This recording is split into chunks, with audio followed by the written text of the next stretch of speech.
gracias por hacerme el espacio. Ya creo que la clase de día, el que iba a hacer para el programa también.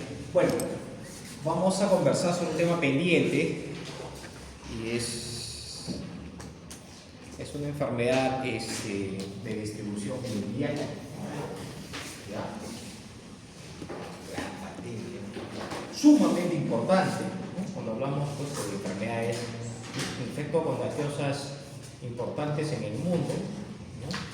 Y con alta mortalidad.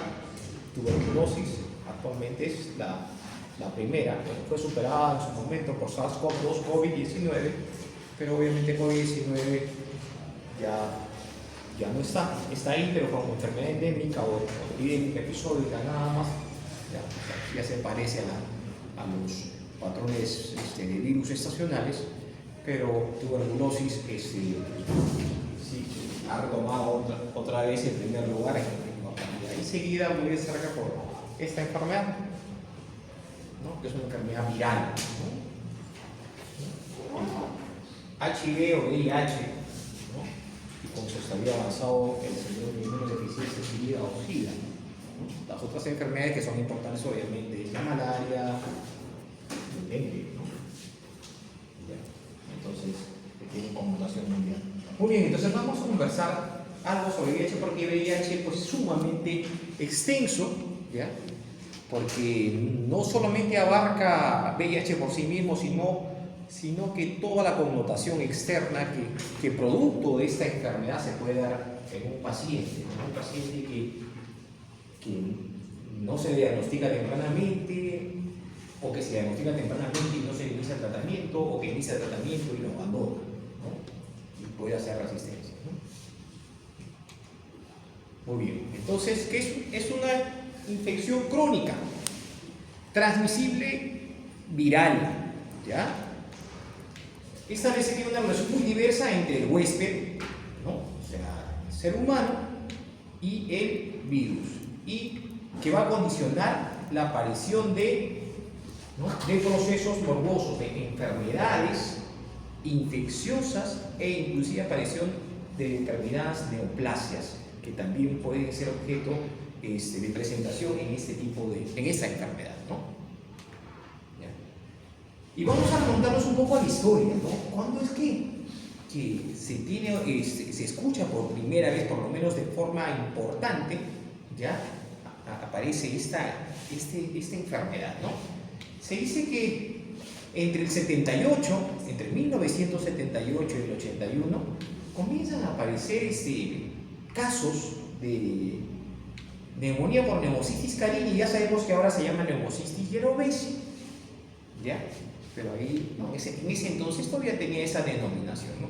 Y también comienza a aparecer una neoplasia llamada sarcoma de Kaposi, que tampoco era muy frecuente, ¿ya? Entonces en Estados Unidos comienzan a aparecer estos casos y los médicos inicialmente obviamente llegan a los hospitales y comienzan un poco extraño, pero ¿por qué? ¿No? ¿Qué pasa? ¿Por qué están viendo y por qué están aumentando el caso de estas patologías, ¿no? Que son raras porque tiene que el paciente estar muy comprometido en sus mecanismos de defensa, pero ¿qué está pasando? ¿No? Entonces se dan cuenta que de casi todas las personas que iban a atenderse a estas clínicas, hospitales, qué sé yo, habían algunos factores en común. Que la gran mayoría eran varones, eran consumidores de heroína, eran personas que vivían ahí, o sea, estaban ahí y venían de Haití, la gran mayoría, ¿no? Haití, ¿no? Hemofílicos y homosexuales. Entonces, este grupo era el que más llegaba, este tipo de personas que eran varones, que consumen heroína, hemofílicos, haitianos, ¿no? Y homosexuales, eran los que empezaron a notar que presentaban estas enfermedades, ¿no? Entonces, es así que comienzan a averiguar y aparece ya, obviamente, la definición de síndrome de inmunodeficiencia adquirida para facilitar su seguimiento, ¿no? ¿Ya? ¿No? La causa todavía no la tenían clara, pero recién en el 84 se dio con el agente que producía este síndrome de inmunodeficiencia, que es el virus VIH, ¿no? Y lo vamos a hablar más adelante, ¿no? ¿Ya? Y miren, esta es una de las primeras publicaciones, ¿no? Esta es una de las primeras publicaciones, ya, la primera publicación del CDC, ¿no? Donde alertaba la aparición de estas patologías, ¿no? En diferentes hospitales y en este grupo de personas, ¿no? ¿Ya? Todavía no tenían claro qué estaba pasando.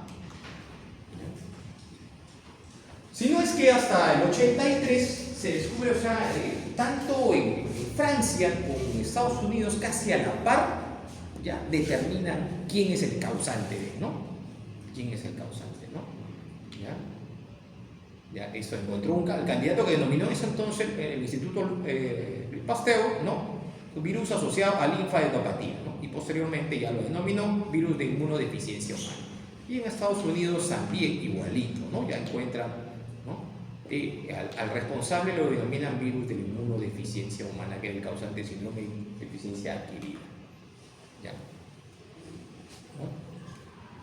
Este virus de la inmunodeficiencia humana es un lentivirus. ¿Por qué es un lentivirus? Porque no es que sea lento en su replicación, sino es que es lento en su desarrollo. ¿Ya? O sea, una vez que infecta a la persona, no es como un virus, por ejemplo, entero que me produce diarrea aguda, aparece pues, y se va porque es cordial. No, ese virus tiene los mecanismos necesarios para mantenerse activo, en algunos momentos hasta silente, ¿no? A lo largo del tiempo, ¿no? Pero va minando las defensas poco a poco, hasta que finalmente, en una historia natural sin tratamiento, termina matando a la persona. ¿Ya? ¿Y cuál es su célula blanco, célula objetivo? El linfocito CD4, ¿no? Ya el linfocito CD4 es su célula objetivo. No quiere decir que no pueda ingresar a otro tipo de células, pero es el linfocito CD4 su célula objetivo. ¿Ya? ¿Y qué va a buscar este virus?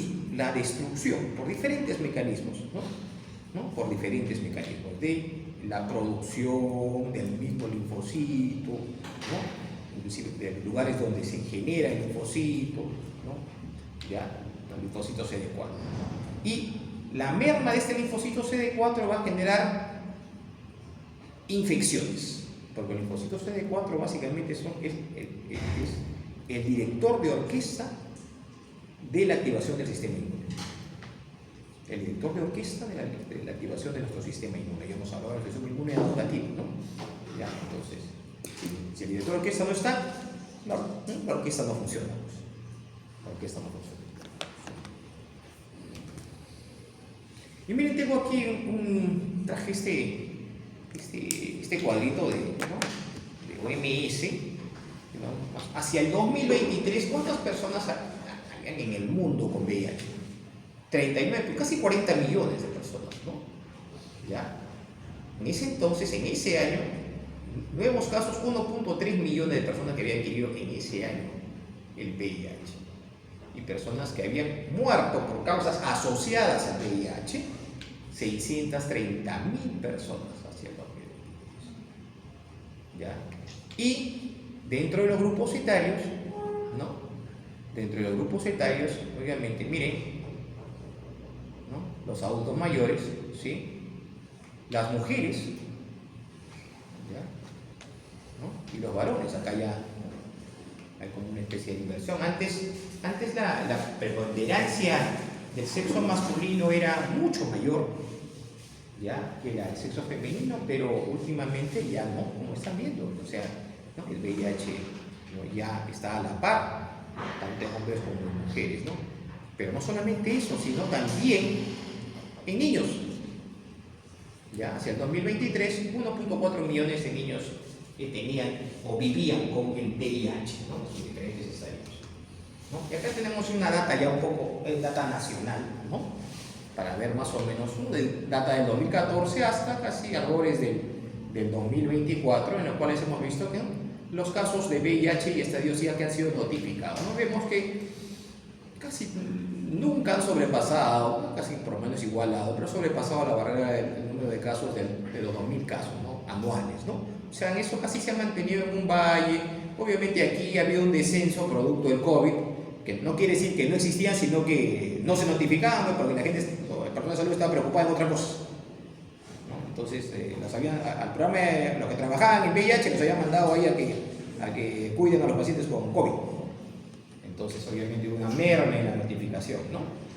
Ya, pero después otra vez, pasada la epidemia o la pandemia, otra vez se ha recuperado ese estado de valle que no llega al pasado, ¿no? Los 2000 casos anuales, ¿no? ¿Ya? Y aquí lo tenemos, ¿no? Aquí tenemos al virus del VIH, ¿sí? ¿No? Es un retrovirus. ¿Y por qué le dicen retrovirus? Porque es un virus RNA, ¿no? Y a partir de ser un virus RNA, por algunas enzimas que tiene, o por una en especial, ¿no?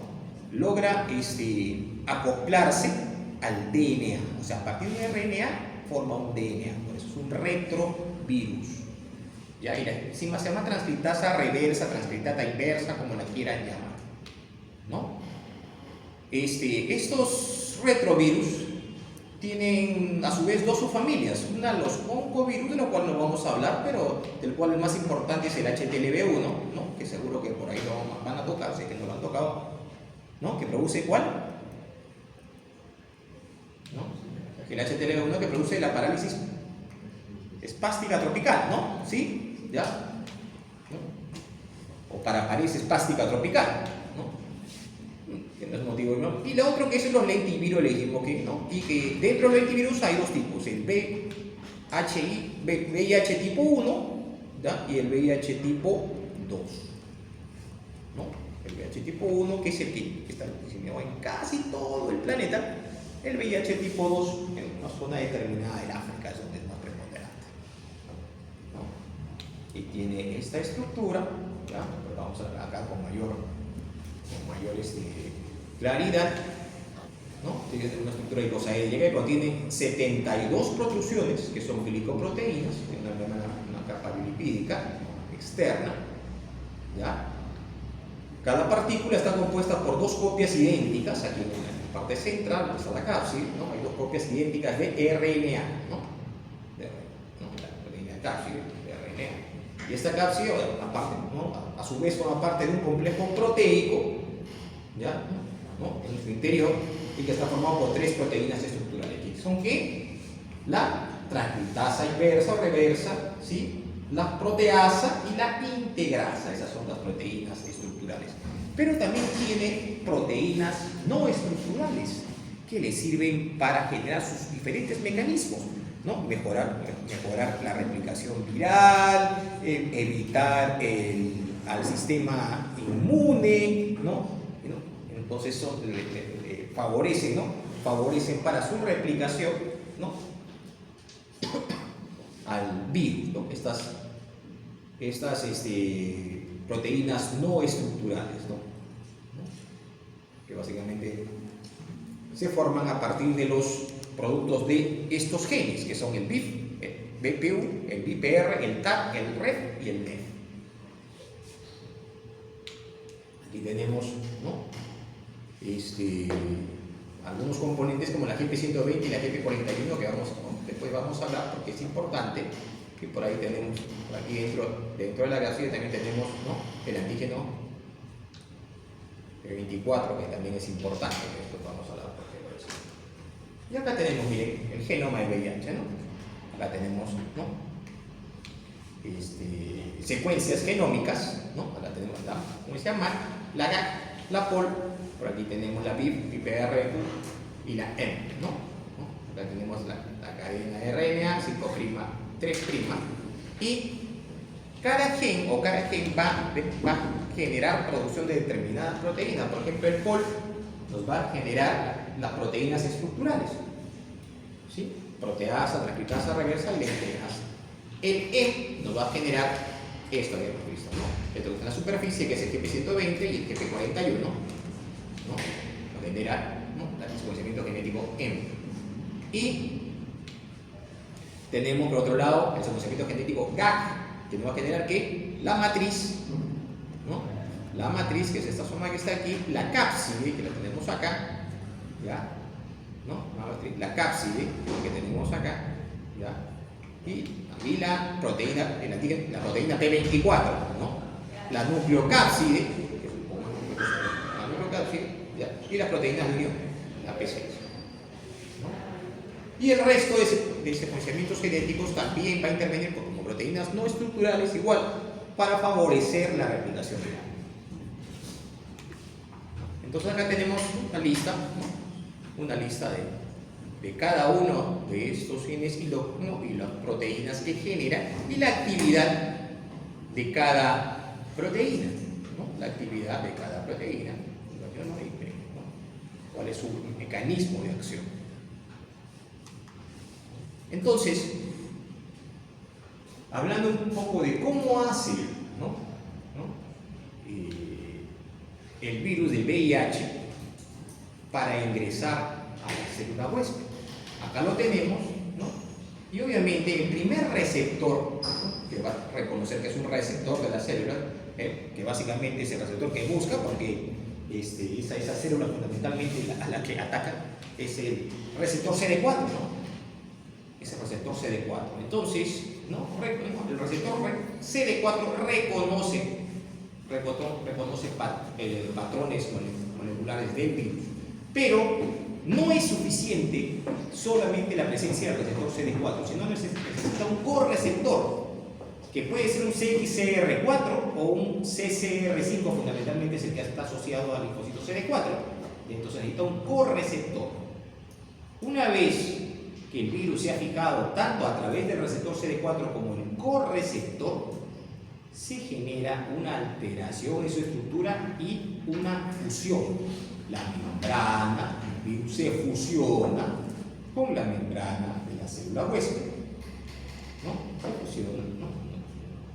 Y logra ingresar hacia la célula.